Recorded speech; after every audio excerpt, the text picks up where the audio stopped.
first of all, y prime of x, that means differentiate y with respect to x, becomes differentiate sine, you're going to get cosine, positive cosine, right?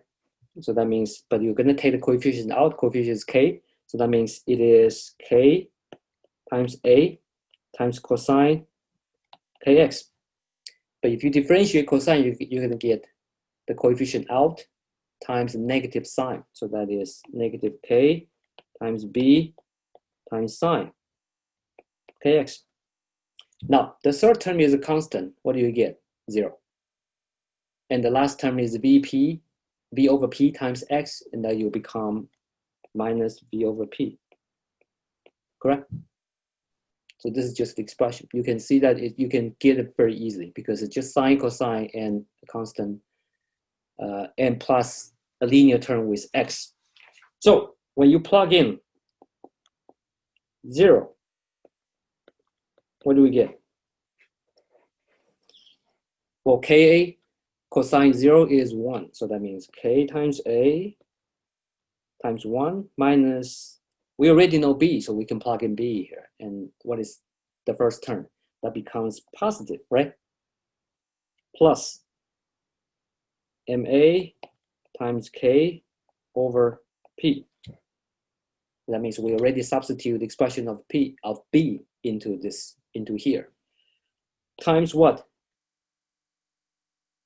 0 minus v over p. So obviously this thing goes away, right? And then we find the expression of a. So what is the expression of a? That means a is just v over what? P and k, correct?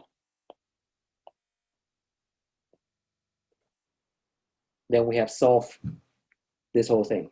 And of course, if you want to rearrange, just to summarize the result, y of x is just v over p k times sine kx minus ma over p times cosine kx plus ma over p minus the last one, which is v over p times x. So this is the whole thing. This is the complete solution, or what we call total solution.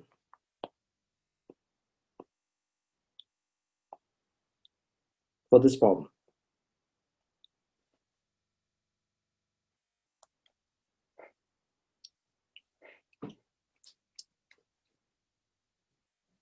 Right?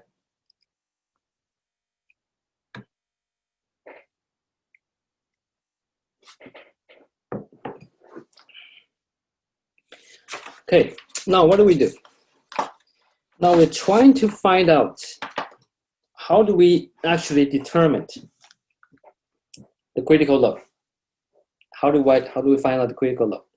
The way we're going to find out critical load for this problem is actually by observing the unique condition in the geometry, because this is step 4. Because in step 4,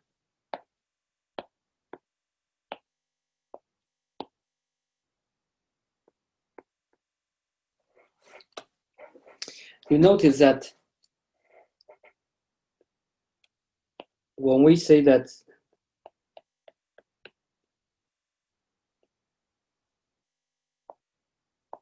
when this fixed-ended, 2n fixed-ended column buckles,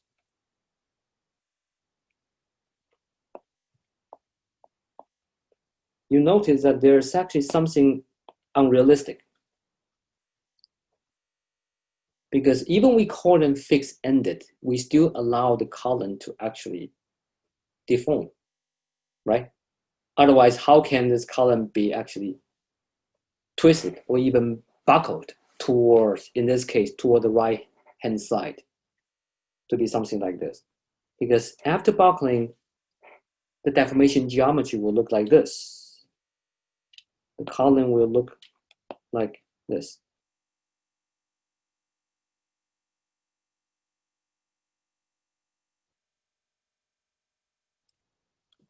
Right?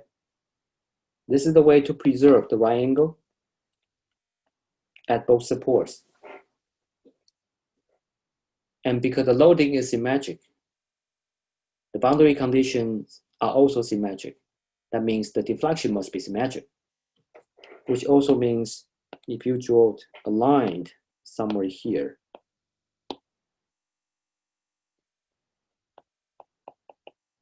this should be the line of symmetric, right? Which also means what? Which also means that at this point,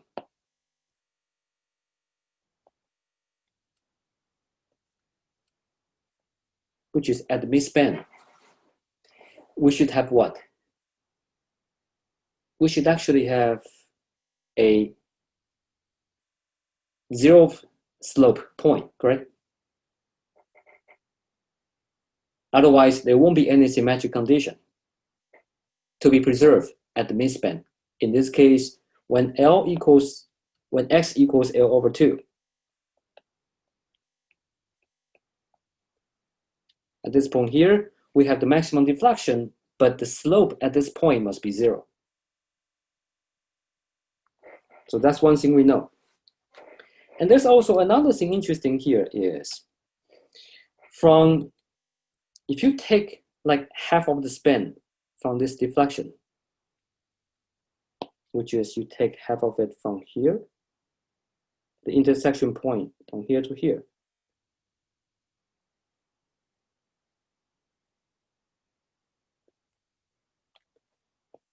This section is actually also L over 2. And this actually is similar to what? Similar to the case when we consider a column with only simply supported boundary conditions. That means it's actually similar to this. Suppose it's a column like this, and it is supported by a hinge and a roller, like this. Because of the deflection shape, actually it looks like this.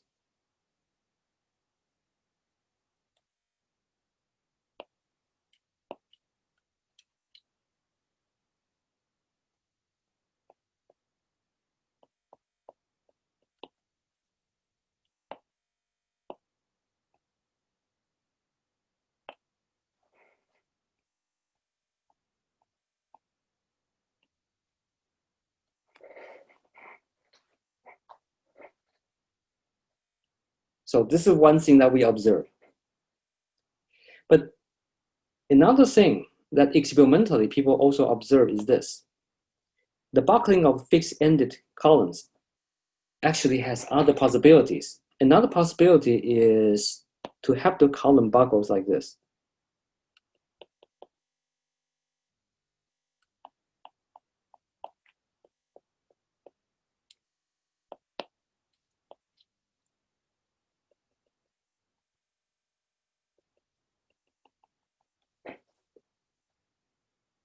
It could also buckle like that. The right angle here, both right angles. And intersection point is somewhere here.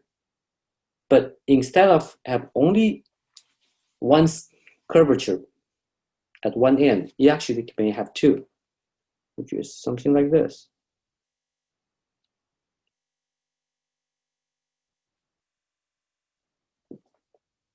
In this case, at the midsection, which is at L over 2, you will no longer have zero slope.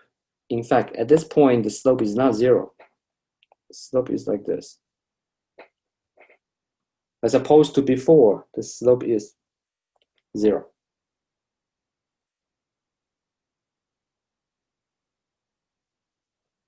So what we learned in the case on the left, this is what we call the first mode.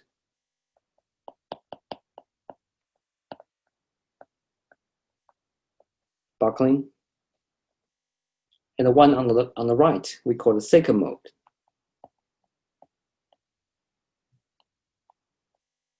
Of buckling.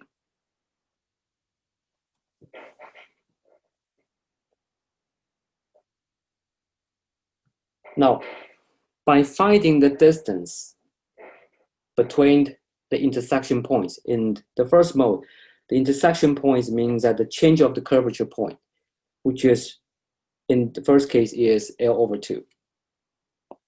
That is this value here. But in the second mode, this intersection point is not at L/2. It's actually from here and somewhere here. And this distance from here to here is 0.35 L. And also for the other one, this distance is the same because it's also a symmetric structure. Even so, it's actually an asymmetric structure. But the distance between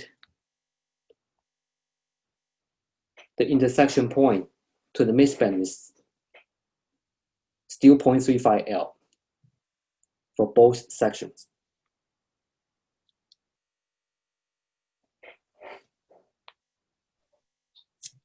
Is that determined experimentally or? Yes, it was determined experimentally, but we can also prove that theoretically.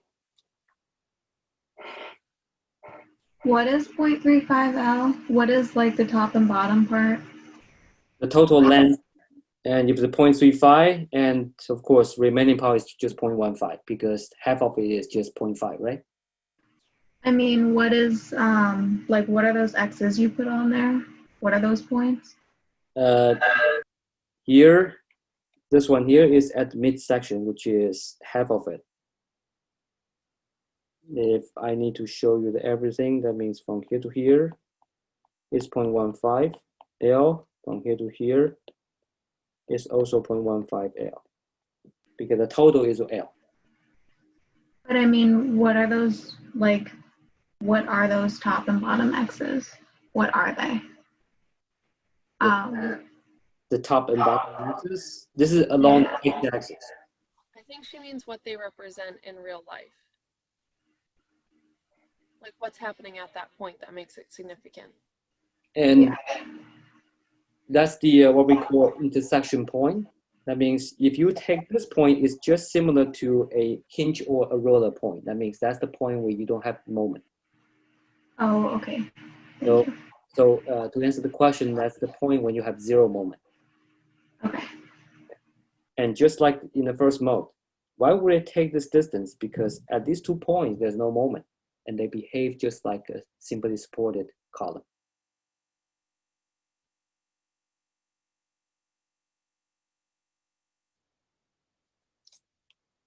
Now,